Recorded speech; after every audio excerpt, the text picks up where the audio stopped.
یو متل غونډه کې دی وایي نیکي کر دریا مې ډال وایي ښه وکړه او په دریاب کې لړه کړه. د هغې یو ژوندی مثال دی. دغه ویډیو کلیپ به راځئ ګورو او ډېر خوندور ویډیو کلیپ دی، تاسو یې هم وګورئ. دا یو سړی دی په یو بوټ کې چې دی پیسې اچولي او ښې ډېرې پیسې پکې اچولي، او بل بوټي چې دی هغه دغسې خالي دی او وړي او چاته وایي چې ما سره پیسې نشته دی. د پالش والا ناست ورته وایي چې دا راته فري پالش کوي، ما سره پیسې نشته. نو دغه پالشانو په دې باندې څه ریاکشن دی او اخره کې بیا د پیسې د چا په قسمت کې رسېدلي دي. راځئ ټول دغه ویډیو کلیپ کې ګورو. ډېر خوندور ویډیو کلیپ دی او یو اصلاحي پیغام دی، پکې نور څه مقصد مې نشته دی. ګورئ ښه، دې اولني ته یې ویوړه چې دی څه کوي. وایي فري کاته نشته دی زه وایي خپل کار کوه. ګوره ورته ښه سړی را واپس کو. اوس دې خیرن ته دا پته نشته چې هلکه دې کې خو پیسې دي پکې. ګوره ورته ښه دا بل هم ورته وایي چې نشته، فري کاته نشته دی. ګوره ورته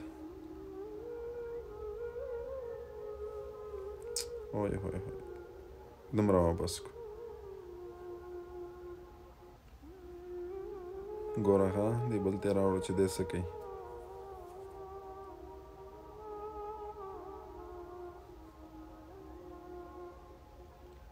نه هم ورته وایي مهرباني وایي فري کاته نشته دی.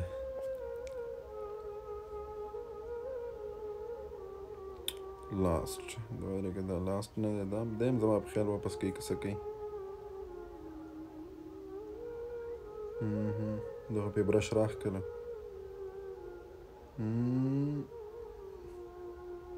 واره یې پې رانغله که څنګه. سړي کار شروع کړو. ښه ګوره ورته ښه د اخلاص ډېر برکات دي ملګرو. ښه اخلاص ډېر ښه شی دی. ګوره ورته ښه ورته ویلي چې ما سره خو پیسې نشته دی او دا راته فري پالش که که نه. قیصه یې ورته ټوله وکړه. نو اوس دا اولنی تش بوټ خو پالش کوي لګیا دی، دویم ته ګوره چې دویم کې بیا څه کېږي.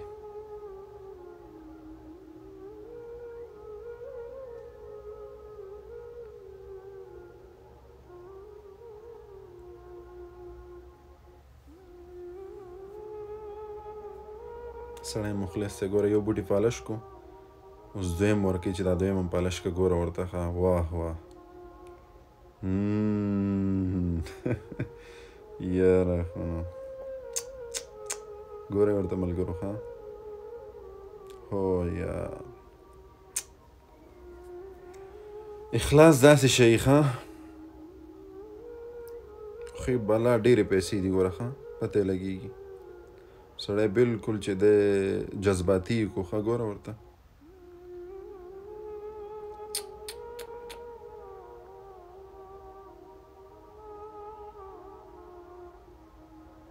جاړي. ښه ګوره ورته حیران دی چې دا څه وشو را سره.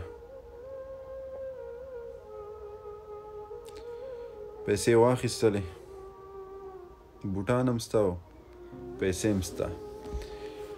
دا ملګرو داسې قصه ده که نه چې اخلاص نه دی. اخلاص دینی کارونو کې خو اخلاص شرط دی. بغیر د اخلاص نه ستا عمل قابل قبول نه دی. که ته مونځ کې هم تا ته اخلاص او که ستا روژه ده او که ستا زکات دی او که ستا حج دی، خو چې اراده او نیت دې ګډ وډ دی، عملونه دې ضایع دي. انما الاعمال بالنیات. اخلاص ډېر ضروري دی. خو بل طرف ته په دنیاوي کارونو کې هم که ته چېرته په یو کار کې ته مخلص یې، یقین په الله باندې وکړه چې الله به درته ډېر لوی مقام درکړي.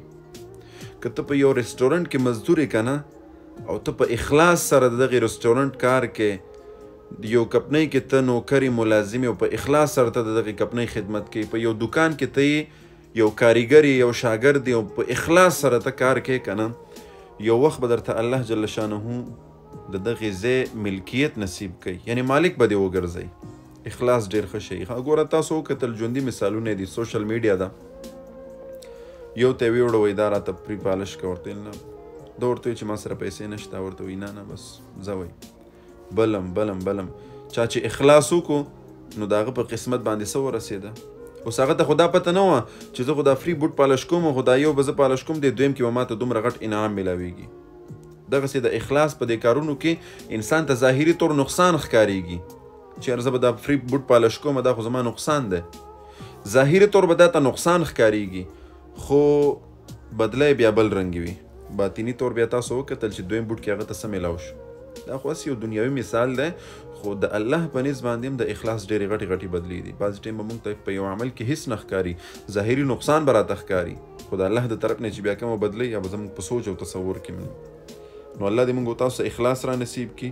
همیشه نیکي کوئ، همیشه اخلاص کوئ، همیشه د خلکو سره تعاون کوئ، مدد کوئ.